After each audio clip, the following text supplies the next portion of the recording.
perfecta y es descanso del alma.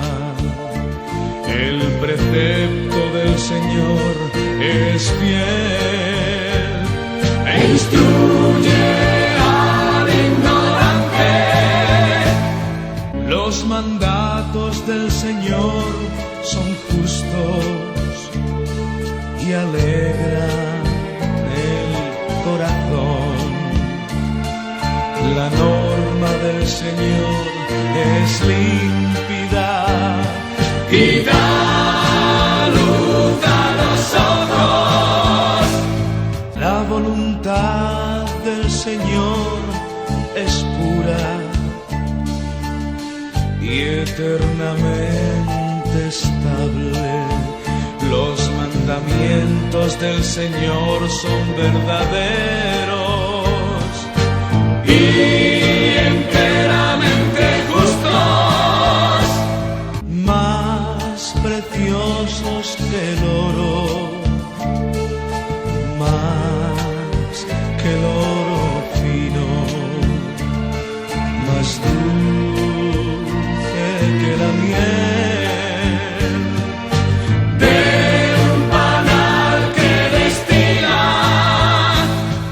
Señor, tú tienes palabras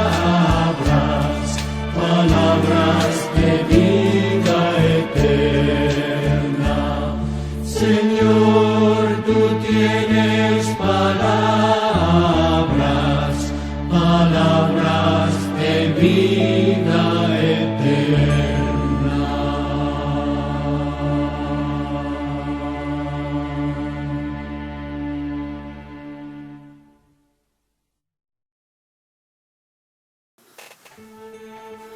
Buenos días, mis amados hermanos. Un abrazo, un saludo afectuoso para cada uno de ustedes en este domingo en el cual nos reunimos para edificarnos con la palabra del Señor.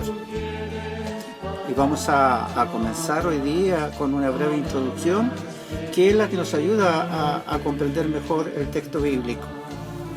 A raíz de la pandemia mundial en el cual nos encontramos, surgen muchas voces que inundan el espacio cibernético y noticioso, dando paso a la sospecha, a la duda, al escepticismo de algunos respecto a lo que se comunica. Y esto provoca confrontación de ideas y un alto grado de confusión también. La gente se pregunta qué está sucediendo realmente, cuánto de todo lo que se dice es creíble, y así le agregan a la tensión propia de la situación que estamos viviendo un grado de incertidumbre que no es menor. Los creyentes, los hijos del Señor, los que hemos depositado nuestra fe en nuestro Señor Jesucristo, no debiéramos de caer en este nivel de confusión, aunque el problema es común para todos, porque contamos con una voz confiable que merece ser oída, y esta es la voz de nuestro Señor Jesucristo, y su palabra contiene vida eterna. Los invito a escuchar la voz de Jesús por medio de su palabra. Dios Padre señala con toda claridad en el pasaje de Mateo 17:5, en la parte B del versículo, y dice lo siguiente: Este es mi Hijo amado, en quien tengo complacencia, a él oíd. Esto era lo que Dios Padre les hizo notar a los discípulos que querían armar una enramada para escuchar a Moisés y Elías en una experiencia sobrenatural en la transfiguración de nuestro Señor Jesucristo, muy cercano a su sacrificio en la cruz. Después esto mismo lo ratifica el libro de Hebreos, en el capítulo 1, verso 1, y dice de la siguiente manera: Dios, habiendo hablado muchas veces y de muchas maneras en otro tiempo a los padres por medio de los profetas, en estos postreros días nos ha hablado por el Hijo, a quien constituyó heredero de todo y por quien asimismo hizo el universo. Entonces, el Padre ahora le place de que la voz que nosotros debemos de escuchar, la voz confiable, la voz que está determinada por Él, es la voz de su Hijo, porque Dios se complació de su Hijo en todos los aspectos. La palabra de Jesús tiene un valor sorprendente. Primer aspecto de la palabra de Jesús. La palabra está sujeta, la palabra que Jesús pronunció durante su ministerio es una palabra que no arranca de su parecer, ni menos de sus emociones. Jesús habló en sujeción a lo que el Padre le había mandado a decir en su ministerio. Y eso lo deja claramente estipulado el pasaje de Juan 12, capítulo 49 al 50. Y dice lo siguiente: porque yo, dice Jesús, no he hablado por mi propia cuenta, sino que el Padre mismo me ha enviado, me ha dado mandamientos sobre lo que he de decir y lo que he de hablar. Sé que su mandamiento es vida eterna, por eso lo que hablo, lo hablo tal como el Padre me lo ha dicho. O sea, se ciñó completamente al mensaje que el Padre le había enseñado. Y como ya estamos dejando entrever, la palabra que Jesús comunicaba a los hombres es una palabra de vida eterna, porque así le plació al Padre que Él comunicara la vida eterna a la humanidad, y especialmente a su pueblo, al cual fue enviado. La palabra de Jesús contiene esperanza, contiene consuelo, también llama al arrepentimiento, y por sobre todas las cosas es una palabra que nos guía hacia la salvación. No provoca confusión en los hombres, se proyecta más allá de los acontecimientos del momento, porque Dios todo lo sabe. Es una palabra veraz, vigente en cada época de la humanidad, que no es la característica de la palabra nuestra, la palabra de los hombres. Su palabra, la palabra de Jesús, también tenía un sello particular y que estaba investido de autoridad. Jesús hablaba con autoridad, la autoridad que le había dado el Padre. Y Marcos 1:22 lo dice, cuando Jesús enseñaba a las multitudes, y entre ellos estaban los principales, los eruditos, los entendidos de la ley, y se admiraban, dice, de su doctrina, porque les enseñaba como quien tiene autoridad y no como los escribas. Se dan cuenta como la palabra establece una comparación, donde las palabras de Jesús se caracterizan por tener autoridad de lo alto, autoridad de Dios. En cambio, lo dice claramente, los escribas, los eruditos de la época hablaban de lo mismo, pero no lo hacían con la autoridad que tenía Jesús. Entonces, la palabra de Jesús tiene ese sello, tiene autoridad dada de parte de Dios. La palabra de Jesús también tenía otra característica y que ilumina el entendimiento de sus auditores y establece con claridad la diferencia entre el texto de la palabra de las Escrituras, al cual se ceñían los escribas y los fariseos, los principales y los sacerdotes de la época. Entonces Jesús establece con claridad la diferencia que hay, el espacio que hay entre el texto de las Escrituras y el espíritu de ellas, echando por tierra todo vestigio de religiosidad y todo ritualismo, que es lo que produce el apego estricto a la letra y al texto. Jesús hablaba con propiedad respecto a esto y decía, había una expresión de que él usó, especialmente se relata en el capítulo 5 de Mateo, palabras propias de Jesús. Él hablaba con toda propiedad usando la siguiente expresión, basado en las Escrituras, que eran conocidas por los judíos, los sacerdotes, los principales, los religiosos de la época, y decía, a partir de lo que ellos conocían, decían, mas yo os digo. dándole la verdadera dimensión al texto y al pasaje de la Escritura. Y algunas palabras en las cuales Jesús le dio esa dimensión mayor que la del texto. Capítulo 5 de Mateo, como yo les decía, dice, el verso 21 dice lo siguiente: oíste que fue dicho a los antiguos, no matarás, y cualquiera que matare será culpable de juicio. Eso decía la letra.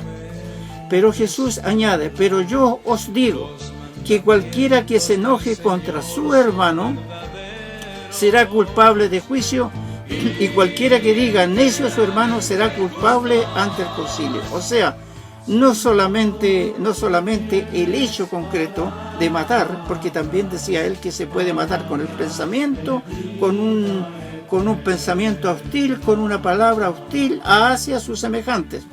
Entonces es más aún de lo que dice la palabra.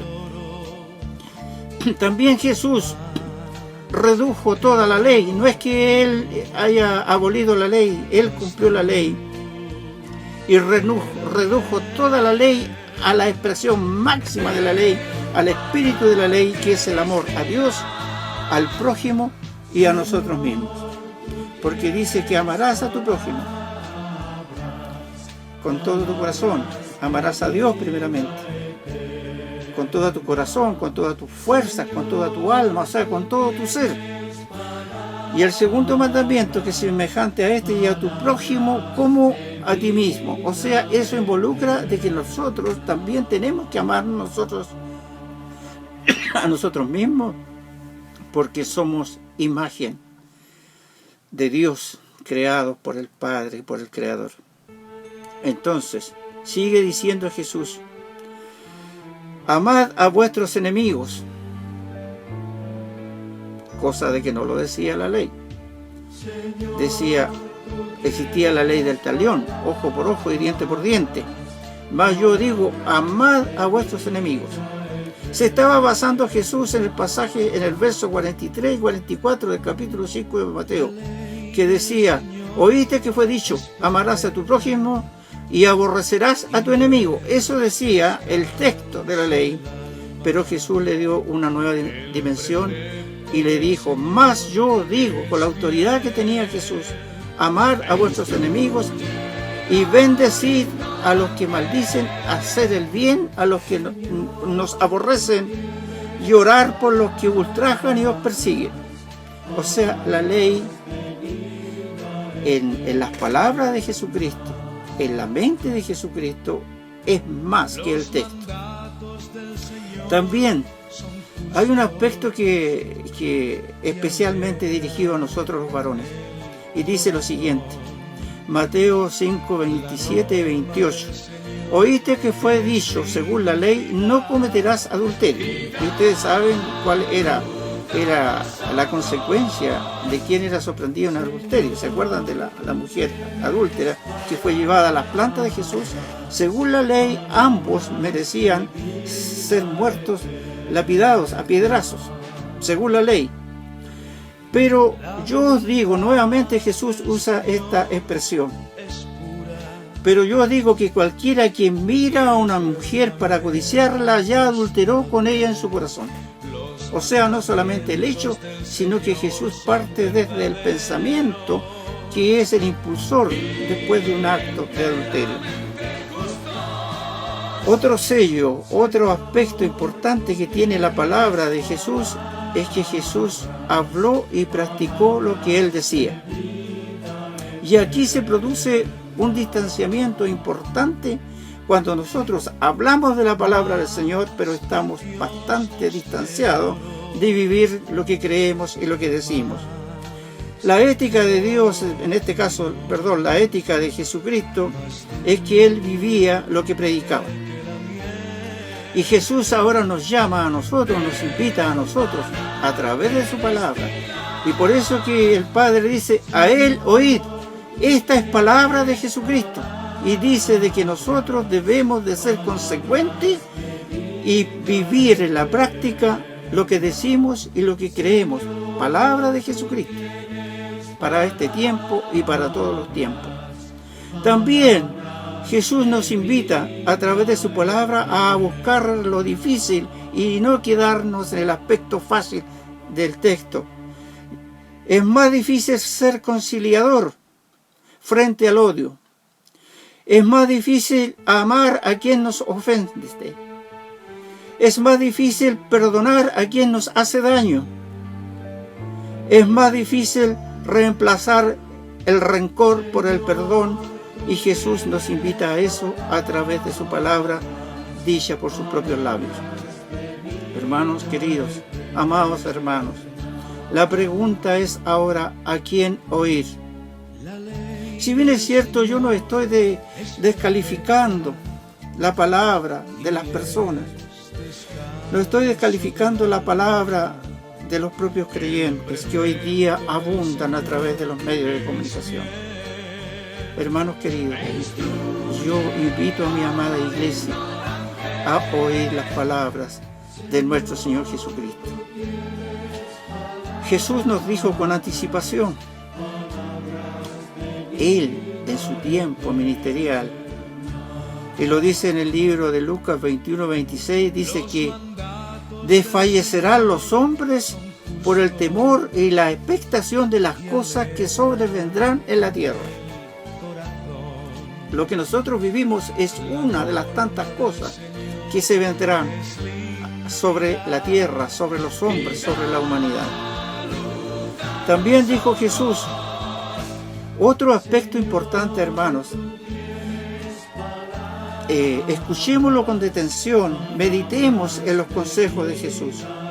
Lucas 6:39 dice, en tono de pregunta, ¿acaso puede guiar un ciego a otro ciego? ¿Se dan cuenta cómo el Señor nos compromete? Hermanos queridos, para poder guiar a un ciego nosotros tenemos que tener vista espiritual. No solamente ganas, no solamente entusiasmo, no solamente deseos. Debemos de tener vista espiritual. Nuestros ojos tienen que haber sido sacado el velo natural que nosotros tenemos para poder apreciar los misterios de Dios, y oídos espirituales también para escuchar y distinguir la voz de nuestro Señor. Hermanos, entonces la palabra nos guía, la palabra de Jesús. Nosotros, hermanos, debemos de ser imitadores de Jesús, porque dice en el verso anterior que si un ciego guía a otro ciego, dice, no caerán ambos en el hoyo, no caerán ahí donde no deben de caer, no solamente al que es guiado, sino que también al que lo quiere guiar. El Señor nos quiere librar de eso. Así que, hermanos queridos, yo me siento más seguro, y todos estamos más seguros cuando hablamos la palabra de Jesús, porque Él también nos dio ejemplo hablando tal cual como el Padre le había indicado. Entonces, hermanos, la palabra de Jesús también tiene un consejo para nuestras vidas. También dice la palabra de Jesús respecto a lo que ya dijimos, perdonad, y el efecto de ese perdón es que nosotros también seremos perdonados. Aspiramos a justicia sin perdonar, ese es un error. Tenemos que aspirar a justicia habiendo seguido el consejo de las palabras de Jesús. La palabra de Jesús también nos indica a quién debemos temer. La pandemia provoca un gran temor, y así es y así debe ser. A los seres humanos tenemos temor, tenemos miedo de contagiarnos, de enfermarnos. El temor está en nosotros en cada minuto, especialmente los hermanos que trabajan. No puedo dejar de mencionar, hermanos, a los funcionarios de la salud.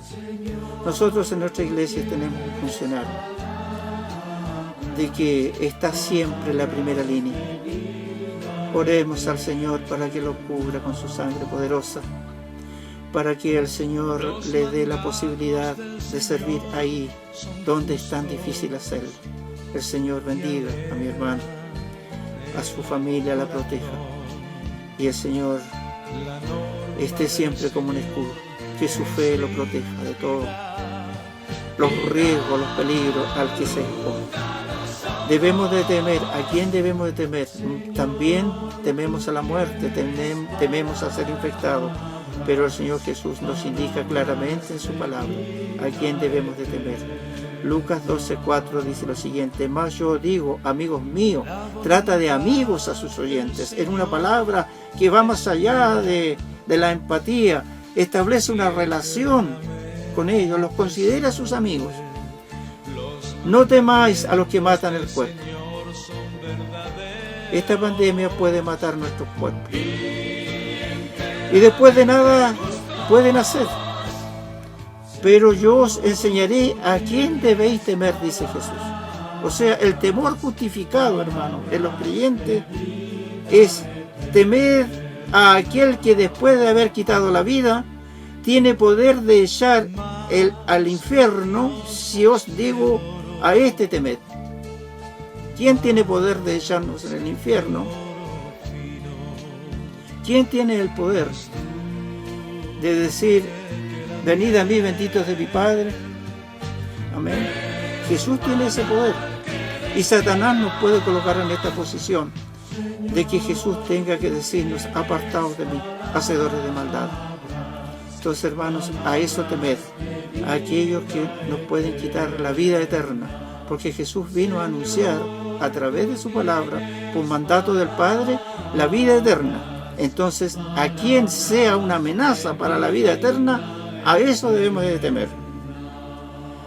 Y finalmente, hermano, Dios nos insta y nos advierte a través de su palabra, Jesús nos advierte a través de su palabra en la parábola de la higuera, en Lucas 21, del 21 al 23.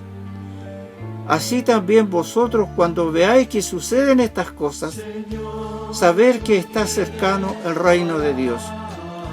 El cielo y la tierra pasarán, pero mis palabras, dice Jesús, no pasarán.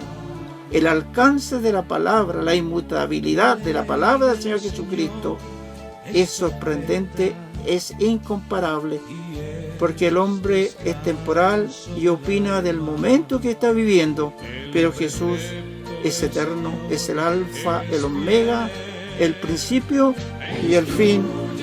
Y yo digo amén, y el pueblo dice amén, amén. También en su palabra Jesús nos insta a estar atentos a este evento futuro que está muy próximo según los acontecimientos.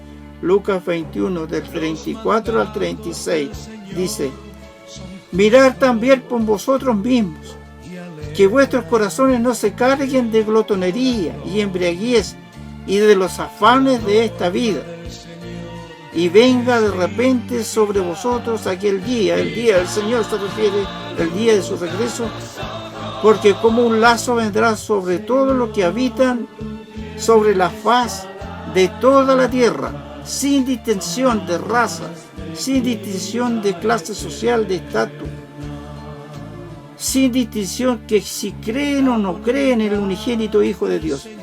Él vendrá sobre todos. Y a nosotros nos dice, sus hijos, velad pues en todo tiempo, orando que seáis tenidos por dignos de escapar de todas estas cosas que vendrán y de estar en pie delante del Hijo del Hombre. Hermanos queridos, en su palabra el Señor Jesús nos advierte respecto a su venida, a la venida que esperamos los hijos de Dios. Deseo sinceramente, hermanos, que el Señor nos ayude a comprender su palabra, de que seamos imitadores de Cristo, que seamos consecuentes, que seamos sabios y sensatos cuando queramos guiar a otros,